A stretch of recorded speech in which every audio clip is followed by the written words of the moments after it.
सारा प्रणाम।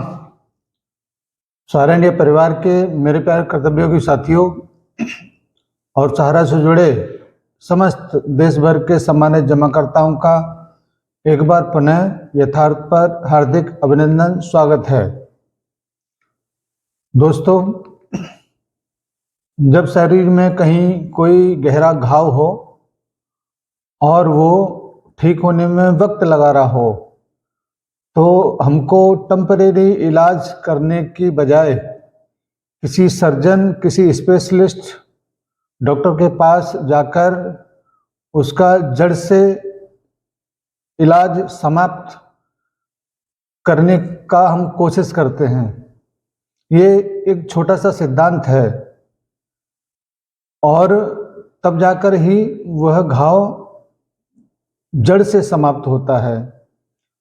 ठीक उसी प्रकार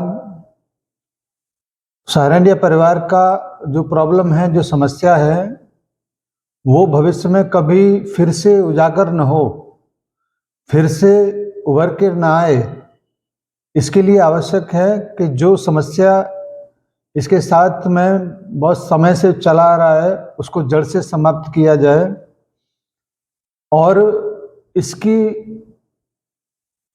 जो भी प्रॉब्लम है, समस्या है, वो बाहर से हमको और आपको अलग दिखाई देती है मगर अंदर से कुछ और ही है। और इसका एक कोशिश, प्रयास अब बहुत तेजी के साथ आगे बढ़ रहा है, जिससे आप अतिशीघ्र भविष्य में जरूर देखेंगे। अभी आपने कल 8 मार्च को सहकारिता मंत्रालय की तरफ से डेटाबेस का जो उद्घाटन हुआ है, वो बाहर से आपको दिखता होगा कि ये तो नॉर्मल प्रक्रियाएं हैं, ये चलती रहती हैं, इससे सहारा इंडिया परिवार का कोई संबंध नहीं हो सकता। मगर ऐसा नहीं है, इसका सहारा इंडिया परिवार से बहुत गहरा संबंध है। आप थोड़ा सोच के देखिए कि भुगतान की विकराल समस्या है, सहारा इंडिया परिवार कुछ बोल नहीं रहा। भुगतान की भयंकर समस्या पूरे देश में बड़ी तेजी के साथ उभर कर आ रहा है, मगर सरकार और सुप्रीम कोर्ट भी कुछ बोल नहीं रहा। अभी 7 तारीख को जो डेट था उसको भी ट्रांसफर करके अप्रैल के महीने में कर दिया गया। इसका मतलब ये कुछ न कुछ ऐसा जरूर चल रहा है जिसके बारे में न तो सहारा का शीर्ष प्रबंधन बोल रहा है, न सरकार बोल रहा है, न सुप्रीम कोर्ट बोल रहा है। इसका कल जो भी कार्यक्रम हुआ उसके बारे में थोड़ा सा नज़दीकी से उसका गहन परीक्षण किया गया तो उसमें पाया ये गया कि जो समस्याएं बार बार उभर कर आ रहा है, जो एकदम बिखरा बिखरा पूरा सिस्टम था, उसको पूरी तरह से कंप्यूटराइज करके एक जगह पर एकत्रित किया जा रहा है और इस प्रकार से उसको डिजाइन किया जा रहा है कि भविष्य में किसी भी प्रकार की कोई भी हेरा फेरी करने की जरूरत ही नहीं कर सके और नहीं उसमें कोई गुंजाइश है, क्योंकि कंप्यूटराइज जो सिस्टम पूरा सोसाइटियों का दिया जा रहा है उसमें कुछ लोगों ने कल कुछ चीज़ों को उजागर भी किया कि सहारा का 4 सोसाइटियों का पूरा लिस्ट सहकारिता मंत्रालय के पास उस डेटाबेस में उपलब्ध है, लेकिन एक थोड़ी सी कमी है, वो है सहारा के प्रपत्रों का कंप्यूटराइज न होना। और इसको हम लोग जितनी जल्दी कर लेंगे उतनी जल्दी हम सबकी समस्याओं का समाधान हो जाएगा, बल्कि हम बहुत तेजी के साथ, बहुत सुदृढ़ तरीके से आने वाले कल में बहुत सारी चीज़ों को करने के लिए भी तैयारी कर रहे हैं। चाहे वो बैंकिंग सेक्टर को लेके हो, चाहे वो सहकारिता मंत्रालय का जो पहल है सहकारिता से समृद्धि की तरफ की बात जब करते हैं उसको लेकर हो, तो बहुत सारी चीज़ें इसमें आने वाले कल में आप सबको देखने को मिलेगा। आज की डेट में हम सबकी जो प्राथमिकता है वह है अपने पूरे डेटा को ऑनलाइन कर देना और इसके लिए फील्ड में जिस प्रकार से आपका सहयोग मांगा जा रहा है वो केवल इसी का ही एक हिस्सा है, क्योंकि कभी भी सहारनीय परिवार ने ये नहीं सोचा था कि सहारा का भुगतान ऑनलाइन भी होगा, और इसी वजह से उसका जो भी प्रपत्र थे वो गोदामों में पड़े इंतजार कर रहे थे कि कब उनको इस्तेमाल किया जाए, मगर इतना विलम्ब उनका हो गया कि वो वहाँ पूरा का पूरा जो प्रपत्र था वो एक तरीके से नष्ट होने के कगार पे था, और बहुत सारा प्रपत्र नष्ट भी हो गया रखरखाव के न होने के कारण। मगर देर आए दुरुस्त आए। अगर आज हम किसी चीज़ को पीछे छोड़कर आगे बढ़ते हैं और आपके सहयोग से सोसाइटियों की मेंबरशिप को अपडेट करवा देते हैं तो बहुत सारी चीज़ें आप आने वाले कल में देखेंगे जिसकी आज हमें अपेक्षा है।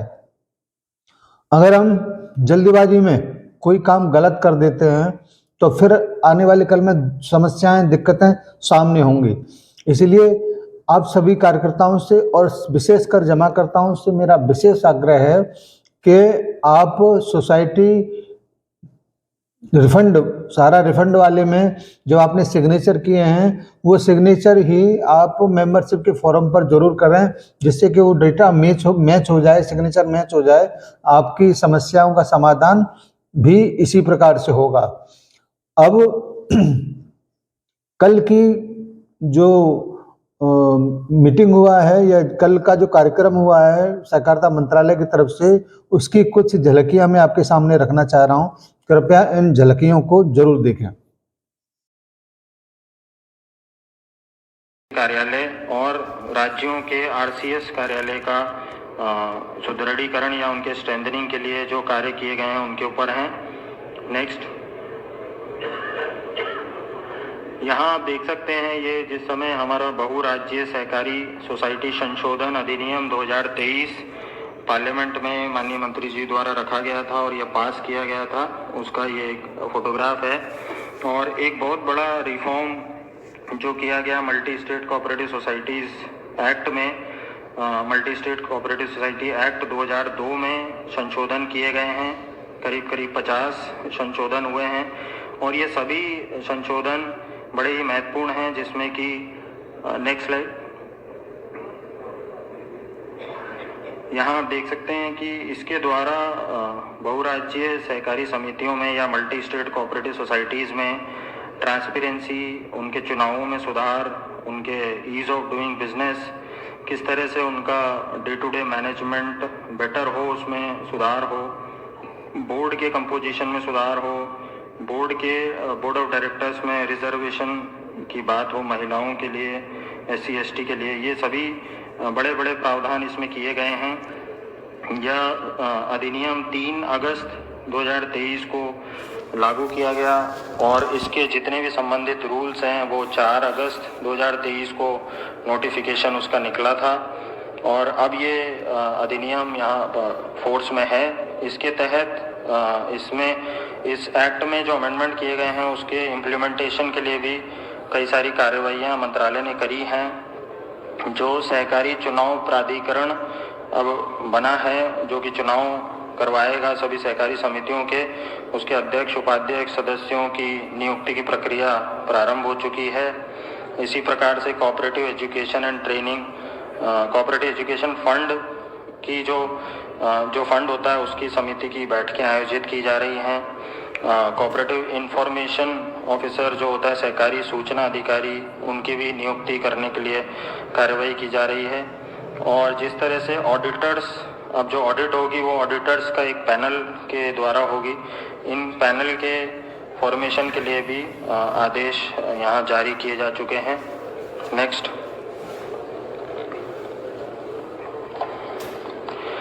47वीं पहल में हमने यहाँ पे जो दिखाया है वो है केंद्रीय पंजीयक कार्यालय का कंप्यूटरीकरण।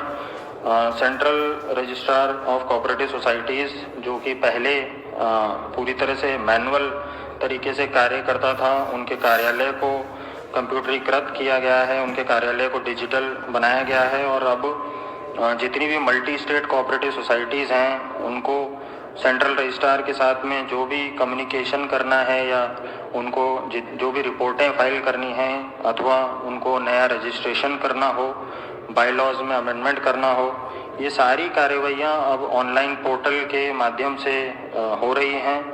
और इस डिजिटल पोर्टल को माननीय गृह एवं सहकारिता मंत्री जी द्वारा 6 अगस्त 2023 को लॉन्च किया गया था। इस पोर्टल के माध्यम से जैसा कि मैंने कहा कि उनकी सारी की सारी प्रोसेस, सारी प्रक्रिया एक पारदर्शी और कागज रहित हो चुकी है और इससे हमारी जितनी 1600 मल्टी स्टेट कोऑपरेटिव सोसाइटीज़ हैं उनको एक बहुत बड़ी सुविधा मिल रही है कि वो सारे कार्य अपने घर बैठे एक ऑनलाइन तरीके से वो कर पाएंगे। नेक्स्ट,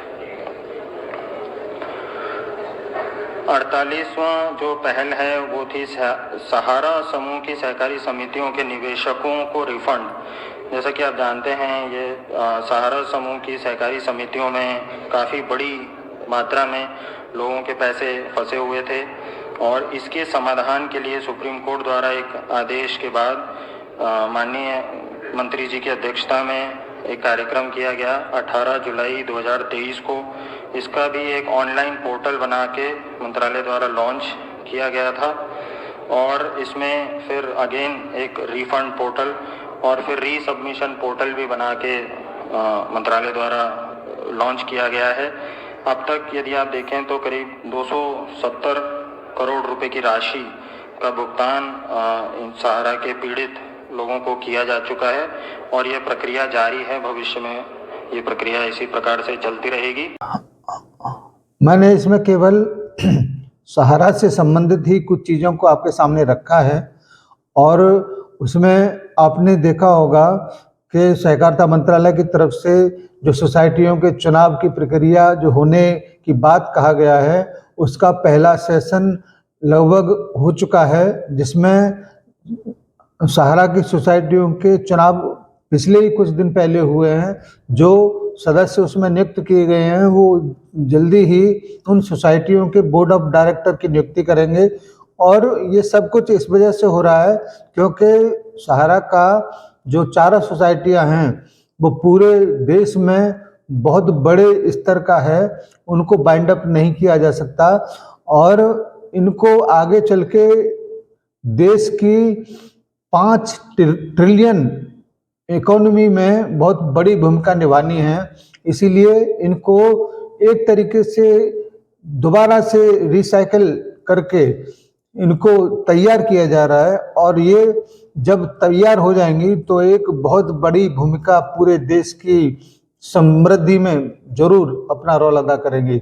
इसीलिए जो भी विलम्ब हो रहा है उसमें हम अपने आप को पाक साफ करके फिर से एक नई ऊर्जा के साथ बड़े स्तर पर आएंगे ही आएंगे, इसको कोई रोक नहीं सकता। इसलिए जो भी विलम्ब हो रहा है उसको आप थोड़ा सा और विलम्ब मानते हुए अपने समस्त सोसाइटियों की मेंबरशिप को अपडेट करा के सहकारिता मंत्रालय के साथ कदम से कदम मिलाकर चला जाए, क्योंकि आने वाले कल में जो कुछ भी होने वाला है सुप्रीम कोर्ट, सहकारिता मंत्रालय और सहारा की 4 सोसाइटियां किसी न किसी ऐसे मुद्दे पर जरूर काम कर रहा है जो हमारे और आपके संज्ञान में नहीं है और ये संज्ञान में जब आएगा तब हम जरूर इस बात को कहेंगे कि उसी वक्त अगर इन सारी चीज़ों को अगर बता दिया होता तो शायद आज हम उस मुकाम पर नहीं होते। इसीलिए आपके बीच में बहुत सारी चीज़ें नहीं आ पा रही हैं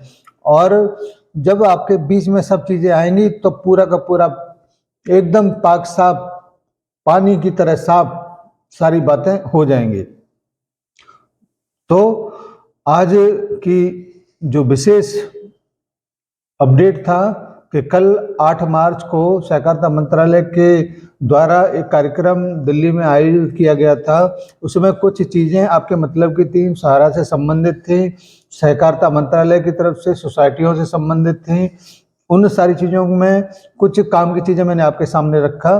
आगे जो कोई भी अपडेट होगा उसको लेकर हम आपके बीच में आएंगे। तब तक आप सबको मेरा आग्रह है कि इस वीडियो को आप अपने साथियों तक जरूर भेजें और कमेंट में आप सारा प्रणाम करते हैं, मैं जवाब नहीं दे पाता हूँ, देख नहीं पाता हूँ, तो आप सबको सारा प्रणाम है और आप लाइक करते हैं, इसके लिए आपका बहुत बहुत धन्यवाद है। और जिन व्यक्तियों ने, जिन कार्यकर्ताओं ने, जिन जमाकर्ताओं ने सब्सक्राइब नहीं किया है उसको सब्सक्राइब कर लें, जिससे आगे और महत्वपूर्ण नोटिफिकेशन आपके पास तक पहुंच जाए। बहुत बहुत धन्यवाद। आज के इस अपडेट के लिए सभी साथियों को सादर सारा प्रणाम।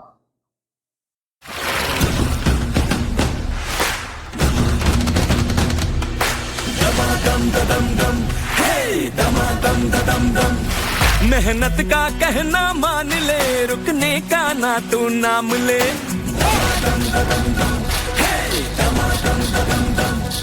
उम्मीद है, अरमान है, हम खुद अपनी पहचान है। हम हैं सहारा, हम हैं सहारा, विश्वास की बहती धारा।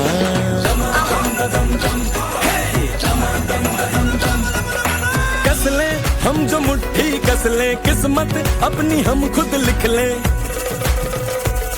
बढ़े हर कदम जोश हमारा, हम हैं सहारा, हम हैं सहारा, विश्वास की बहती धारा। सहारा इंडिया परिवार, आत्मविश्वास की ताकत। सहारा प्रणाम।